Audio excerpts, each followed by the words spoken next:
まあ、事故物件住んでるとですね、まあ、いろんなものが集まってくるんですけど、まあ、SNS だとかですね、あとまあまあ、最近はね、イベントできてないですけど、イベントに来られるお客さんとかが、ちょっと曰く付きのものがあるんで、谷さんに預けたいですとか、家まで送りたいですとかいう声がすごいいただくんですけど、まあ、ちょっと話を聞いて、厳選して、吟味して、あ、それはいただきたいですねっていうのはもらうようにしてるんですね。で、今年入ってから、まず家が届きまして、家家が届きまして、で、なんでくれはんのいや、これも、くれた方が、まあ、不動産をしてたと。で、不動産をしてて、まあ、持ち物件の、に住んでた方が、まあ、どうやら亡くなったっていうことなんですけど、で、その、亡くなった方の親族の方が、まあ、遺品整理の時に、その亡くなった方の部屋に、亡くなった方のおそらくお母さんであろう方の家が飾られてあって、で、親族の方が、整理した時に、なんかちょっとこの家だけは持って帰りたくないですって言い出して、で仕方なくまあ管理人もやってるこの不動産屋が、引き取ることになって、でそこからですね、みるみる部屋の温度が下がっていくと、自分の事務所の温度が下がっていくっていうのがあって、あと火災報知器が鳴りやまないっていうのがしょっちゅうあるっていうのがあって、でこれちょっともう置けないなっていうことなんで、谷さん預かってもらえないですかって言って送られてきたりとか、はい、まあさすがに家はちょっと持ってくることはできないんですけれども、他にもですね、まあ、番組で共演した声優さんで、チクタムっていう、まあ、声優ユニットを組んでる田村、京香ちゃんっていう女の子がいるんですけど、で彼女が実家が和歌山で、和歌山で田村京香ちゃんのお兄さんの奥さんが、まあ、美容室をやってると。でそこで、まあ、どういう経緯で回ってきたのかわからないんですけれども、まあなんていうんですか、この練習用のウィッグといいますか、マネキンの首あるじゃないですか。首ありますね。でそのマネキンの首が、髪の毛が伸び続けて止まらないっていうと、で日本人形の髪の毛が伸びるっていう話よく聞くじゃないですか。まあ、フランス人形でも、伸びる髪の毛伸びるのもあったりしますけど、練習用のウィッグで髪の毛伸びるって聞いたことない。あんま聞いたことない。あんまりっていうか聞いたことない。はい。でもともとはなんていうんですかね、ボブ、まあ顎ぐらいまでの長さのボブだったんですけど、それがもうなんていうか、マネキンの首をもう首より長くなってると。でこれうちのお兄ちゃんの奥さんが怖がってるから、あんた松原谷さんっていう人となんか番組やってたよねって、送りつけることできへんかなみたいな話になって、送りつけるねまあよかったらどうですかっていう話をもらったんで、ぜひぜひ欲しいって言ってで送ってもらったんですけど、まあ送ってもらう時になんかウィッグを荷物に詰める作業してたら、部屋のドアがバーンって閉まったりして、やっぱりこれ何かあるんだって言って、すぐに送らなきゃって言って届いたのがこちらなんですけど、ちょっとごめんなさいね、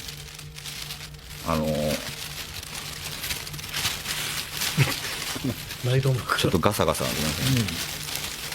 こちらなんですけど、こういうね、はい、マネキンの首じゃないですか。でも明らか長いんですよね。長いね。でこれ人毛じゃないかなと思って、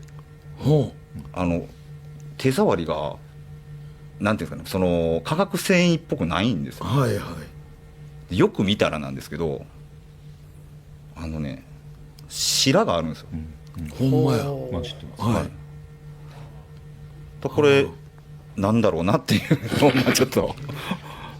皆さんにお見せしたかったという。10年ほど前のことだと思いますけども、夜の10時ぐらいに私の書斎に電話がありまして、取るとデザイナーの K 君っていう、で彼に実は仕事で必要なある印刷物の、ね、デザインを彼に頼んでたんですけども、そのまあデザインができたので明日お家の方に伺いますという電話だったんですが、その電話がねチャチャチャチャチャチャチャチャチャとものすごい電波障害で何言ってるか分かんない。チャチャでね、チャチャチャデザインがチャチャチャチャ行きますみたいな。何って何回も聞き直して、電波状態悪いんだけど、どっから電話してんのって言ったら、まあ彼は自分の勤めてる会社からだって言うんですね。で、彼の勤めてる会社は新大阪なんですけども、で、僕は専場なので、何がそんなにじゃ言ってるのかな。で、じゃとにかくまあ、趣旨は分かったと。デザインの見本を明日、うちに持ってくんねんな、分かったって言って、まあ電話切ったんです。しばらくしてまた K 君から電話があって、やっぱりじゃって言ってんだからね。で、実は、今からタクシーでとか言ってるんですよ。って言ったら、明日と言ってたのを変更して、今からタクシー乗って行きますけど、いいですかっていう。急やな。まあいいけど。でね、プチッ、ツーってなったんです。で、って何やろと思いながら、で彼来るんならちょっと今やってる仕事をちょっと終わらそうと思って、で僕はちょっと仕事に没頭したんですよ。で、気がついたら1時間ほどかかってまして、彼の事務所からうちに来るのにタクシーで30分かからないんですよ。でも1時間過ぎてるのに彼まだ来ない。あれどうしたんかなと思いながら、1時間が10分過ぎ、15分過ぎ、って言ったってことは何かあったんかなと、ちょっと心配になった頃に彼来たんです。1時間半ほどかかってました。で、彼に中入ってもらったらもう、顔が真っ青で、口のあたりがプルプル震えてるわけですよ。で、これデザインの見本ですって差し出す手も真っ白でプルプル震えてるんですよね。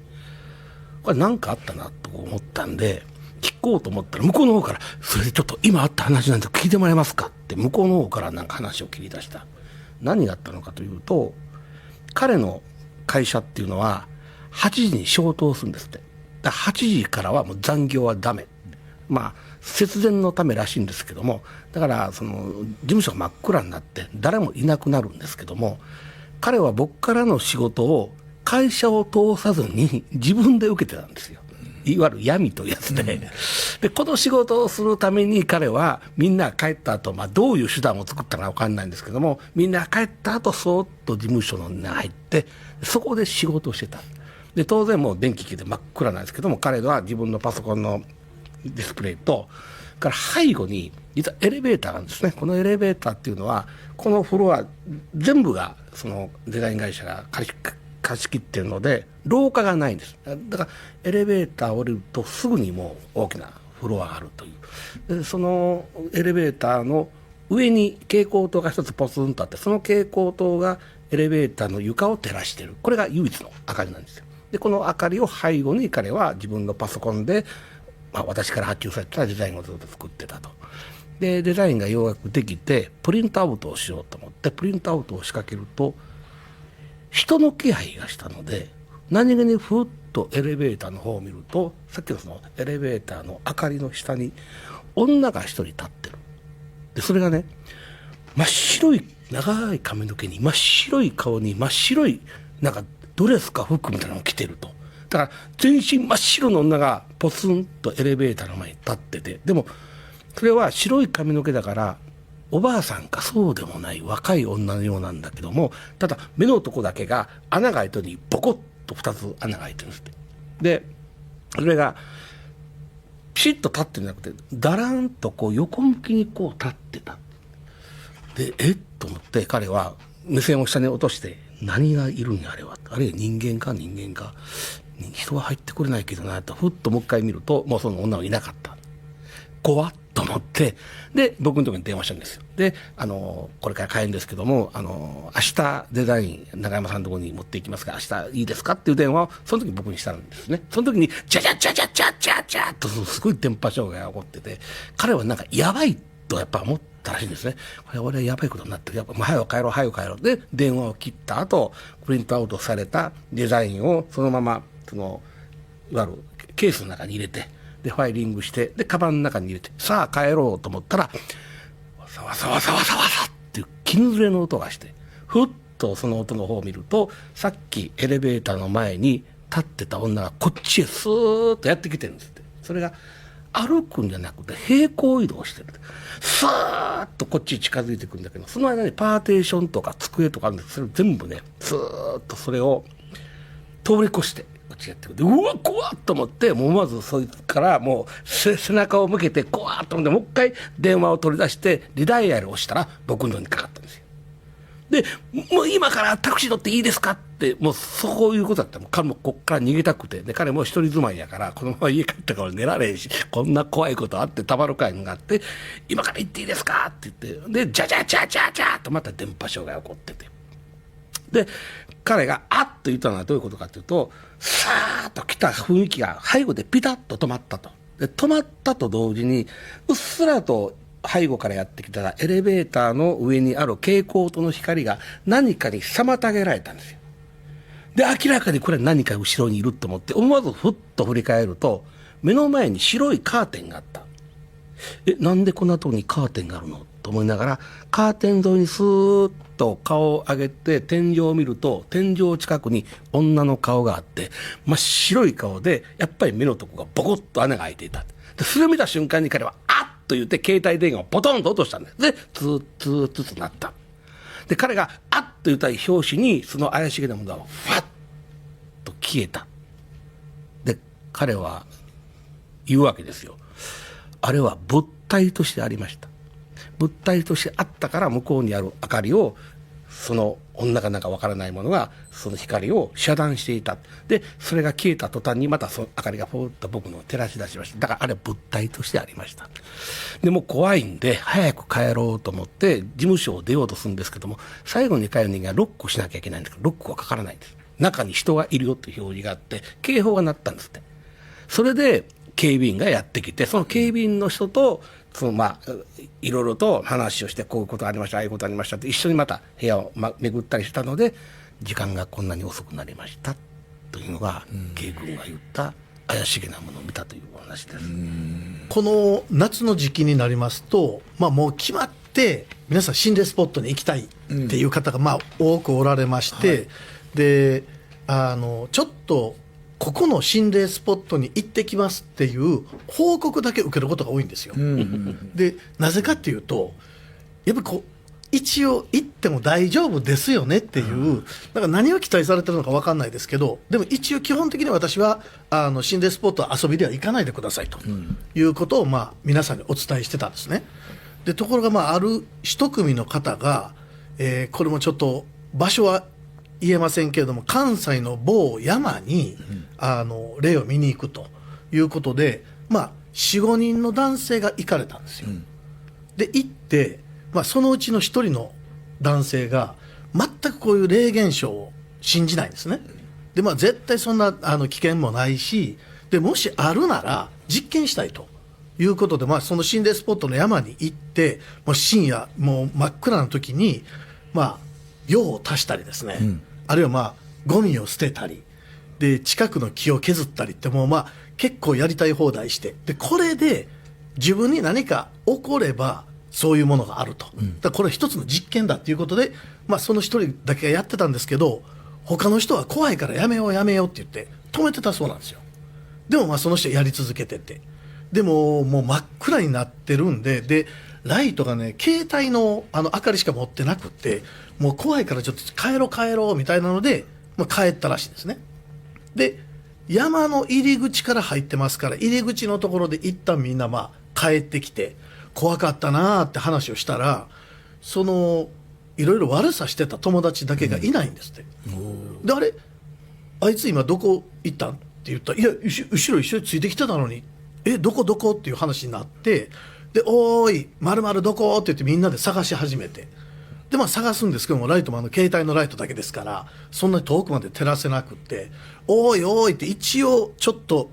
山にもう一度戻って、で引き上げてきたんですけど、結局見つからなかったんですよ。で、これ危ないなってことで、もしかしたら沢に落ちてるとかありますから、警察にすぐ通報されたんですね。で、警察に通報して、友人が山で行方不明になりましたと。ですぐ警察の方来てくださって、もうこんな時間に悪ふざけで山に入るなよと、しきりに怒られた後、まあ警官の方たちがおーいってもうライトで照らしながら探してくださって、ずーっと奥の方まで行くと、おーい〇〇くんいいひんかって言ってたら、もうこっちこっちとかって友達の声がしてきて、で、あ、いるんか、こっちおいで、ライト見えるかとかって言ったら、まあ結局見つかったんですよ、で見つかったその男性はめちゃくちゃ怒ってるんですって。もういい加減にこんな警察の人まで来てもらって、俺をドッキリにこうやってかけるってどういうことみたいな。で、いやいやドッキリにかけてないよと、お前が勝手にいいようになったんやん、俺ら必死で探してたんやでって言ったら、どうもその行方不明になった男性に聞くと、なんかね、森の中で一人置いていかれて突然ライトが消えて、で、おいどこって言ったら、こっちって言って友達の声がする方についていったら、もう森の中に入っちゃって分からなくなって、で、おいみんなどこにいんのって言ったら、こっちって声がするから、またその声の方に行ったら誰もいない。でその繰り返しを今もう数時間してたと。でもクタクタで発見されて、まあ、帰られたんですよ。で帰ってもう何事もなく、無事帰れたんでよかったななんて話してたら、その友達がね、それ以来遊ばなくなったんですって、電話しても、ちょっと今日やめとくわとか、ちょっと体調悪いからいいわで、いやもしかして山でのこと怒ってる、僕らドッキリしてへんのにあんた勘違いで怒ってんのちゃうということで、もう出てきて頼むし一回会って話しようということで、懇願したところ、友達がじゃあ分かった、俺の部屋に来てくれと、俺は今もう外に出られるような状態じゃないねんという。で友達みんなで会いに行ったら、顔のところにすっごいこうかさぶたができてるんですって、顔中に。でどうしたんって聞いたら、いやちょっと怪我したと。でなんで怪我したんって言ったら、やっぱり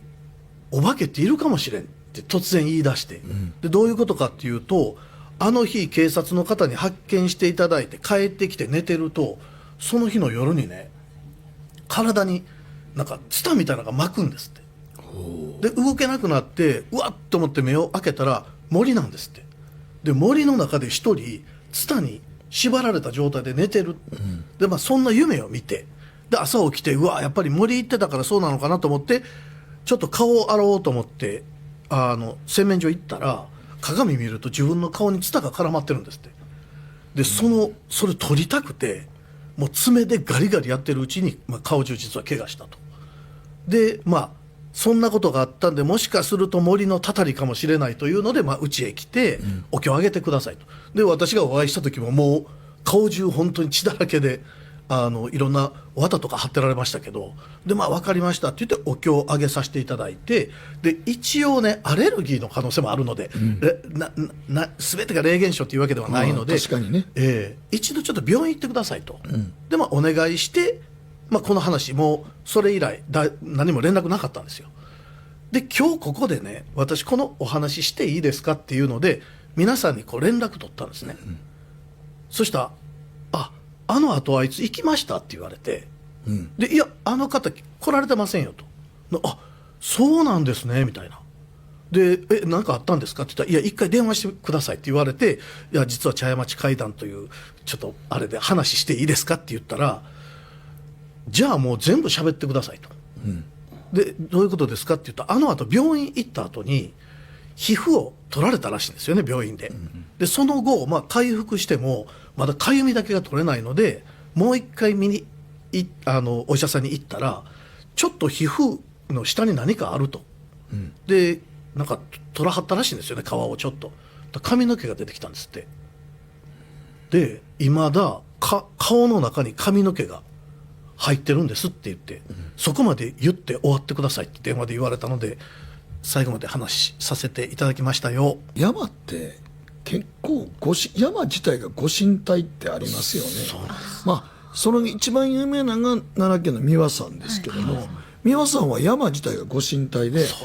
山の前に鳥居がありますから、あれは山をご神体として崇めているってことですから、だから登山もできるようになってますけども、それは限られた時間と限られた季節だけで、入ってはいけないところは入ってはいけない、そうですね、言われてるから、ひょっとしたら彼らも行ったとこも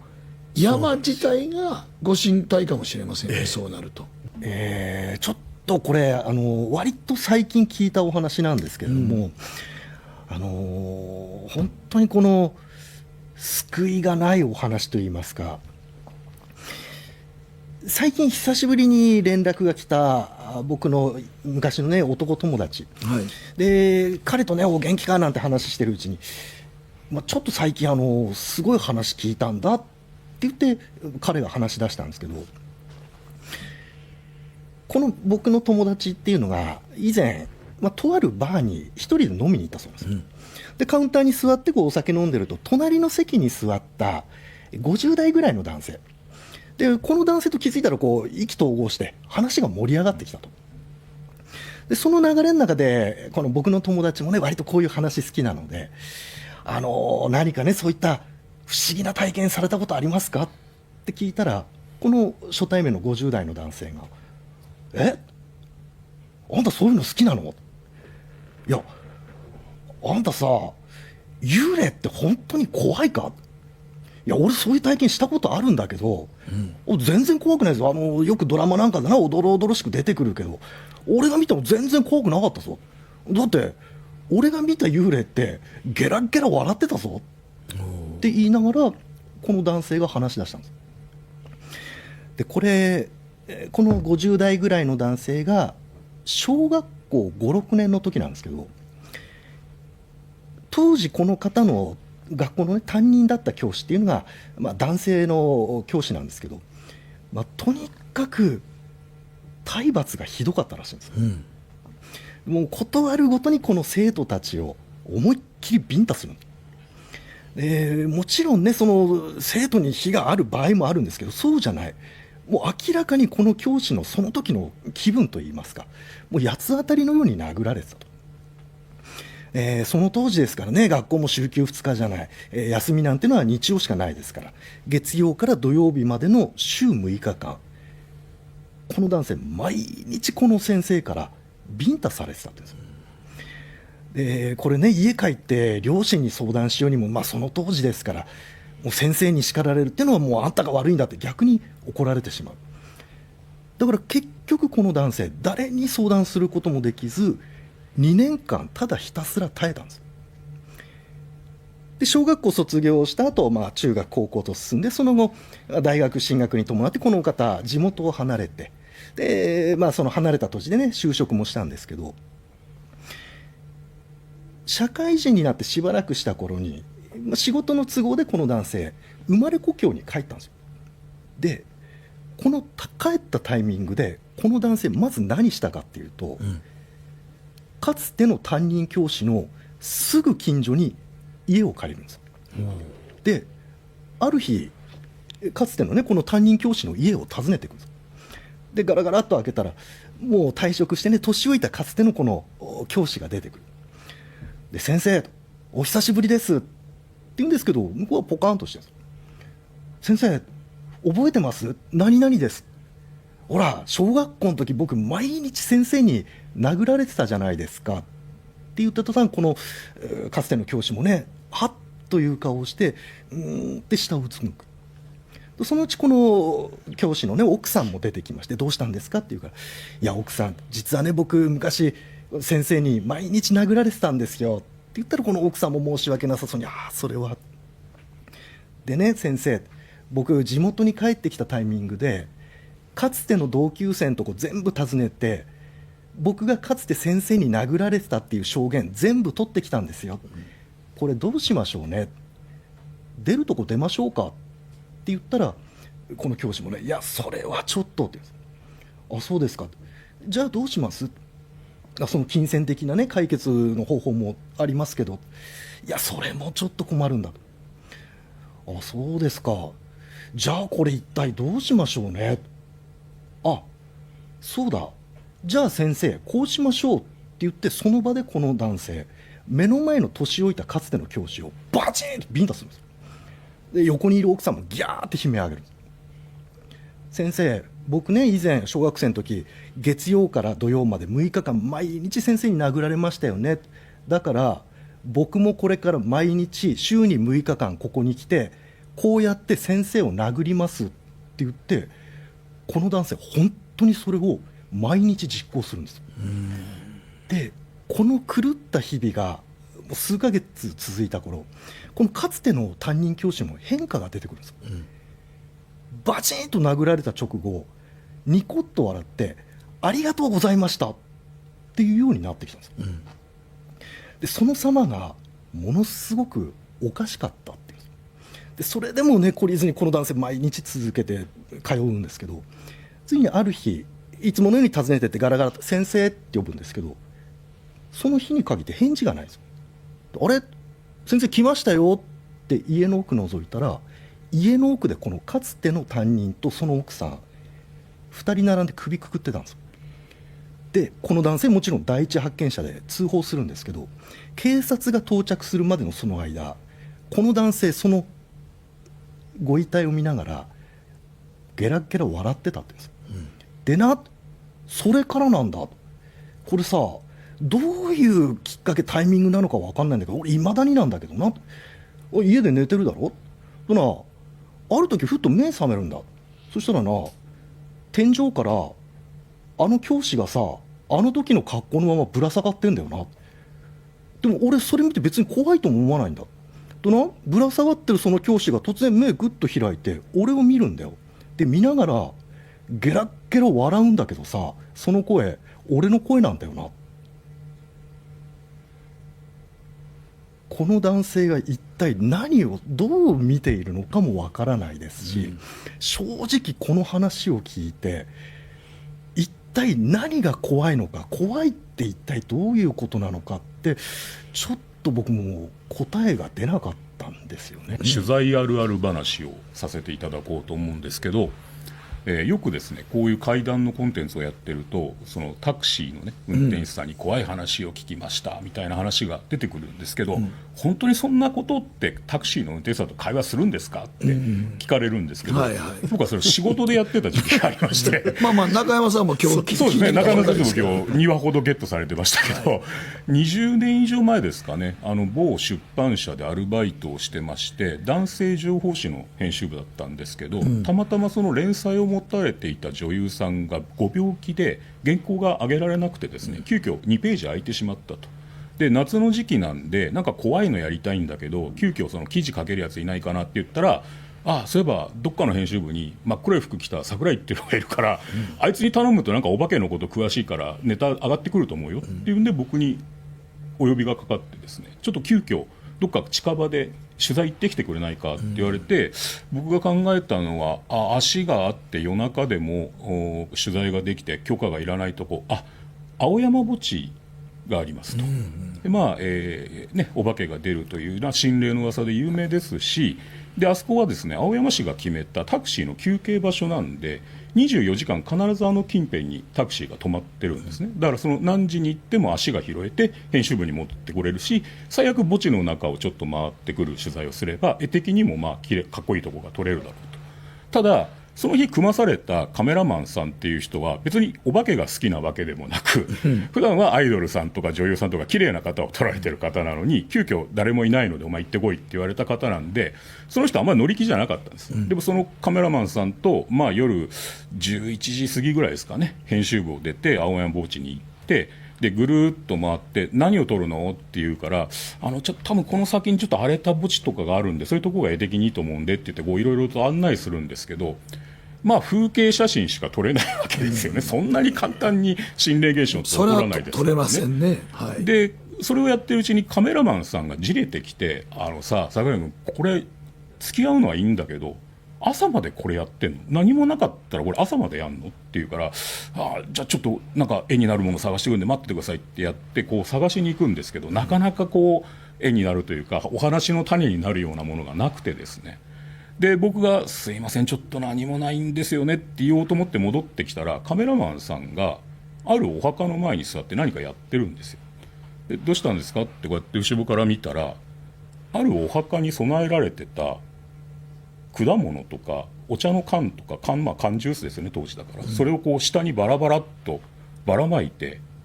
それを写真に撮ってるんですよ、って言ったらいやだってさ、このまま何もなしで帰れないでしょ、で朝までいるわけにもいかないでしょ、だったらあるお墓の前で供物が全部ばらまかれてて、これは霊の仕業かもって写真の1枚も撮らないと記事埋まんないじゃん2ページって言われて、いやそれはそうなんですけどそれはちょっとって言おうと思ったら、当時ですね、流行り始めた頃の、今はかなりそのプリクラって性能が良くて目が大きくできたり顔色変えたりできるんですけど、その時はまだ出始めのこんな細長い小さいのがずらーっと横長のシートに並んでる、画質もそんなに良くないプリクラがビニール袋に入れて置いてあったんですよ。それをカメラマンさんが撮ってバチッと破いてバラバラっとばらまいたんですよ。で、あっと思って見たら、多分そのお墓の方だと思うんですけど、